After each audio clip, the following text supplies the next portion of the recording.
All right, let's dive into something that's, well, pretty mind-bending. We're going to explore a philosophical idea that honestly turns everything we think about success and wealth completely on its head. It all comes down to this one, single, really powerful, and kind of paradoxical statement. Okay, so there it is. To have nothing is to have everything. I mean, your first reaction is probably, what? Right? On the surface, it makes absolutely no sense. It sounds like one of those riddles. How can having nothing possibly mean you have everything? Well, that's the big paradox we're going to dig into. So is it just a clever contradiction? Or is there a profound secret to a better life hidden inside? Well, according to the text we're breaking down, this is no word game. It claims this is actually a fundamental secret to living a genuinely abundant and meaningful life. So yeah, let's get into it. Right from the start, the text just jumps right in and tackles this idea head on. It basically says, look, this might seem totally impossible to our modern way of thinking, but it's actually a deep spiritual truth that people have understood for, well, for thousands of years. The thinking behind this is that the less you materially possess right now, the more you'll actually have in the future. The core idea is this sort of cosmic balance. The text even calls it spiritual accounting. So think of it like this. Every single material thing we get in this life, the car, the house, the money in the bank, it's like making a withdrawal from a spiritual bank account. So the more stuff we pile up now, the more we might be overdrawing from what really truly matters down the road. Now, what's super interesting is how the source backs up this pretty radical idea. It's not just making this up.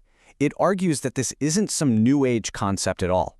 In fact, you can find echoes of this same wisdom in some of the world's biggest spiritual and philosophical traditions. Take Christianity, for instance. The source points right to the teachings of Jesus about not accumulating treasures here on earth, but in the heavenly kingdom. It's seen as a direct trade-off, The less you cling to material stuff in this life, the richer you become in a spiritual sense. Then you have Buddhism. A central idea there is that worldly forms are basically illusions. So the text argues that our desire to own things is really just us getting attached to something that's temporary anyway. And if you can just let go of that attachment, stop grasping for things that won't last, well, that's the path to real, lasting bliss. And what about Taoism? The source brings up the wisdom of Laozi, who talked about contributing to the world without needing to own the results of your actions. It's a really powerful flip of the script. The more you try to grab and hold on to something, the more you're guaranteed to actually lose it. And finally, the text draws a parallel with Islam. It points to teachings from Muhammad that basically say you get what you aim for. So if your goal is the reward of this life, sure, you'll get it. But that's it. To get a share of the reward in the hereafter, your focus has to be on that from the very beginning.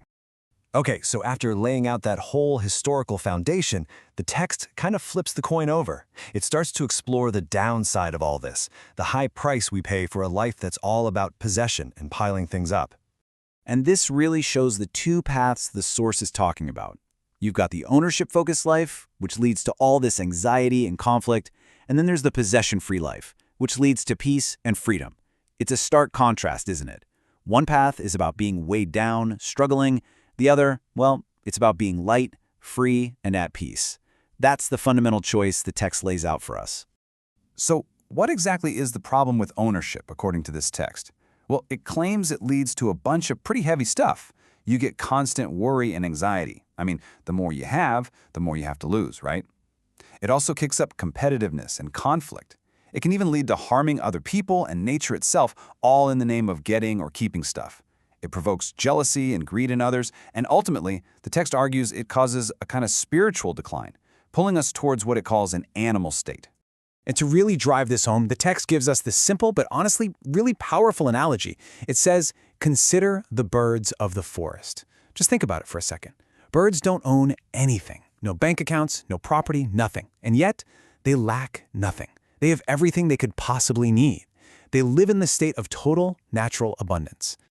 All right, so the text takes this very personal idea and then zooms way out. It scales it up into a pretty serious critique of our entire modern society. The argument here is that we've taken these incredible natural gifts, things that should belong to everyone, and we've privatized them. Suddenly, beautiful mountains and rivers have gates, and you have to pay an entry fee.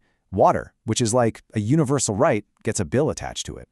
This whole concept of mind ends up carving up public resources, and the text argues it leads directly to exploitation. So all of this critique builds up to this one really radical, society-shaking question. The source asks, what if nobody owned anything? I mean, just pause and really think about that for a second. What would our world even look like if the whole idea of private ownership just, poof, disappeared? And this is where the text gets really radical. It even suggests that dissolving the private ownership of families and nations would solve something like 80 to 90% of all of society's problems. The idea is that the very concepts of my family versus your family or my country versus your country, these are also forms of ownership. And if we could get rid of those divisions, the text makes this bold claim that most of the world's conflicts would just evaporate. Okay, so after that pretty intense critique, you're probably wondering, so what's the answer?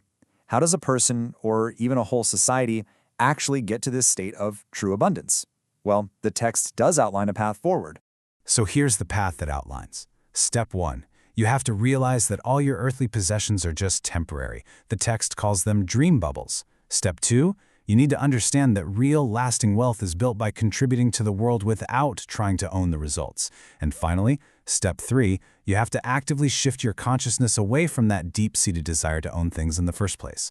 And listen, this isn't just some abstract theory. The source actually points to a real-world example. It mentions an organization called LifeChan Academy, which is apparently a community that's really trying to live by this principle of collective abundance. It's a place where they're trying to replace individual ownership with collective sharing. It's like a modern-day experiment to see if you really can have nothing and yet somehow share in everything. And that brings us right back to where we started, to that core idea. But now, it doesn't really seem like a paradox anymore, does it? It's more like a condition. Only when everyone owns nothing can everyone possess everything. The ultimate conclusion here is that for everyone to have everything, no one can own anything. So we're left with this one last, pretty challenging thought to chew on. In a world that is completely built on ownership, I mean, think about it, our laws, our ambitions, our entire economy.